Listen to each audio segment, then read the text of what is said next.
Russian researchers in the late 1940s kept 5 people awake for 15 days using an experimental gas-based stimulant. They were kept in a sealed environment to carefully monitor their oxygen intake so as the gas didn't kill them, since it was toxic in high concentrations. This was before closed-circuit cameras, so they had only microphones and 5-inch thick, glass porthole-sized windows into the chamber to monitor them. The chamber was stocked with books, cots to sleep on, but with no bedding, running water and toilet, and enough dried food to last all 5 for over a month. The test subjects were political prisoners deemed enemies of the state during World War II. Everything was fine for the first 5 days. The subjects hardly complained, having been promised, falsely, that they would be freed if they submitted to the test and did not sleep for 30 days. Their conversations and activities were monitored, and it was noted that they continued to talk about increasingly traumatic events in their past, and the general tone of their conversations took on a darker aspect after the 4-day mark. After 5 days, they started to complain about the circumstances and events that led them to where they were and started to demonstrate severe paranoia. They stopped talking to each other and began alternately whispering to the microphones and the one-way mirror portholes. Oddly, they all seemed to think that they could win the trust of the experimenters by turning over their comrades, the other subjects in captivity with them. At first, the researchers suspected this was an effect of the gas itself. After 9 days, the first of them started screaming. He ran the length of the chamber, repeatedly yelling at the top of his lungs for 3 hours straight. He continued attempting to scream, but was only able to produce occasional squeaks. The researchers postulated that he had physically torn his vocal cords.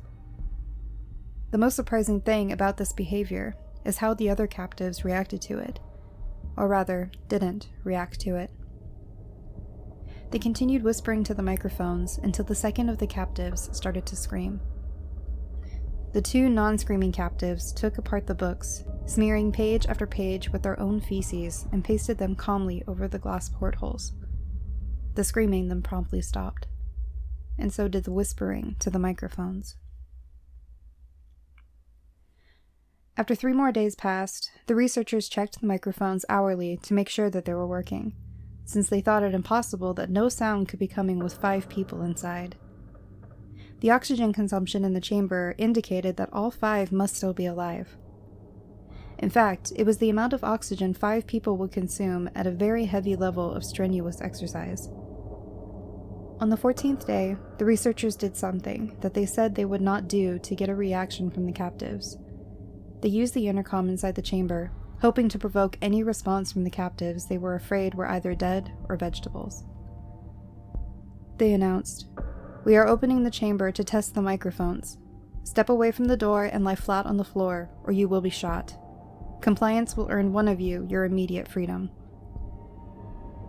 To their surprise, they heard a single phrase in a calm voice respond. "We no longer want to be freed." Debate broke out amongst the researchers and the military forces funding the research. Unable to provoke any more response using the intercom, it was finally decided to open the chamber at midnight on the 15th day. The chamber was flushed of the stimulant gas and filled with fresh air, and immediately the voices from the microphones began to object. 3 different voices began begging, as if pleading for the life of loved ones to turn the gas back on. The chamber was opened and soldiers sent in to retrieve the test subjects. They began to scream louder than ever, and so did the soldiers when they saw what was inside. 4 of the 5 subjects were still alive, although no one could rightly call the state that any of them in life. The food rations past day 5 had not been so much as touched. There were chunks of meat from the dead test subject's thighs and chest stuffed into the drain in the center of the chamber, blocking the drain and allowing 4 inches of water to accumulate on the floor. Precisely how much of the water on the floor was actually blood was never determined. All 4 surviving test subjects also had large portions of muscle and skin torn away from their bodies. The destruction of flesh and exposed bone on their fingertips indicated that the wounds were inflicted by hand, not with teeth as the researchers initially thought. Closer examination of the position and angles of the wounds indicated that most, if not all of them, were self-inflicted. The abdominal organs below the ribcage of all 4 test subjects had been removed. While the heart, lungs, and diaphragm remained in place, the skin and most of the muscles attached to the ribs had been ripped off, exposing the lungs through the ribcage. All the blood vessels and organs remained intact. They had just been taken out and laid on the floor, fanning out around the eviscerated but still living bodies of the subjects. The digestive tracts of all 4 could be seen to be working, digesting food. It quickly became apparent that what they were digesting was their own flesh that they had ripped off and eaten over the course of days.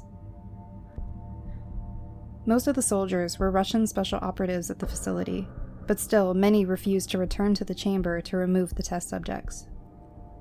They continued to scream to be let out of the chamber and alternately begged and demanded that the gas be turned back on, lest they fall asleep. To everyone's surprise, the test subjects put up a fierce fight in the process of being removed from the chamber. One of the Russian soldiers died from having his throat ripped out. Another was gravely injured by having his testicles ripped off and an artery in his leg severed by one of the subject's teeth. Another 5 of the soldiers lost their lives, if you count ones that committed suicide in the weeks following the incident. In the struggle, one of the 4 living subjects had his spleen ruptured and had bled out almost immediately. The medical researchers attempted to sedate him, but this proved impossible. He was injected with more than 10 times the human dose of a morphine derivative and still fought like a cornered animal, breaking the ribs and arms of one doctor. When the heart was seen to beat for a full 2 minutes after he had bled out to the point where there was more air in his vascular system than blood. Even after it stopped, he continued to scream and flail for another 3 minutes, struggling to attack anyone in reach, and just repeating the word more over and over, weaker and weaker, until he finally fell silent. The surviving 3 test subjects were heavily restrained and moved to a medical facility. The 2, with intact vocal cords, continued begging for the gas, demanding to be kept awake. The most injured of the 3 was taken to the only surgical operating room that the facility had. In the process of preparing the subject to have his organs placed back into his body, it was found that he was effectively immune to the sedative that they had given him to prepare for the surgery. He fought furiously against his restraints when the anesthetic gas was brought out to put him under. He managed to tear most of the way through the 4-inch wide leather strap on one wrist, even through the weight of a 200-pound soldier that was holding that wrist as well. It took only a little more anesthetic than normal to put him under, and the instant his eyelids fluttered and closed, his heart stopped. In the autopsy of the test subject that died on the operating table, it was found that his blood had tripled the normal level of oxygen. His muscles that were still attached to his skeleton were badly torn, and he had 9 broken bones in his struggle to not be subdued. Most of them were from the force his own muscles had exerted on them. The second survivor had been the first of the group of 5 to start screaming. With his vocal cords destroyed, he was unable to beg or object to the surgery, and he only reacted by shaking his head violently in disapproval when the anesthetic gas was brought near him. He shook his head yes when someone suggested, reluctantly, that they try the surgery without anesthetic, and did not react for the entire 6-hour procedure of replacing his abdominal organs and attempting to cover them with what remained of his skin. The surgeon presiding stated repeatedly that it should be medically impossible for the patient to still be alive. One terrified nurse assisting the surgery stated she had seen the patient's mouth curl into a smile several times whenever his eyes met hers. When the surgery ended, the subject was surgeon and began to wheeze loudly, attempting to talk while struggling. Assuming this must be something of drastic importance, the surgeon had a pen and pad fetched so the patient could write his message. It was simple. Keep cutting. The other 2 test subjects were given the same surgery, both without anesthetic as well, although they had to be injected with a paralytic for the duration of the operation. The surgeon found it impossible to perform the operation while the patients laughed continuously. Once paralyzed, the subjects could only follow the attending researchers with their eyes. The paralytic cleared their system in an abnormally short period of time, and they were soon trying to escape their bonds. The moment they could speak, they were again asking for the stimulant gas. The researchers tried asking why they had injured themselves, why they had ripped out their own guts, and why they wanted to be given the gas. Only one response was given. "I must remain awake." All 3 subjects' restraints were reinforced, and they were placed back into the chamber, awaiting determination as to what should be done with them. The researchers, facing the wrath of their military benefactors for having failed the stated goals of their project, considered euthanizing the surviving subjects. The commanding officer, a former KGB agent, instead saw potential, and wanted to see what would happen if they were put back on the gas. The researchers strongly objected, but were overruled.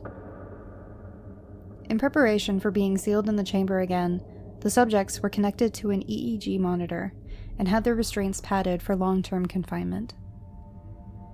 To everyone's surprise, all 3 stopped struggling the moment it was let slip that they were going back on the gas.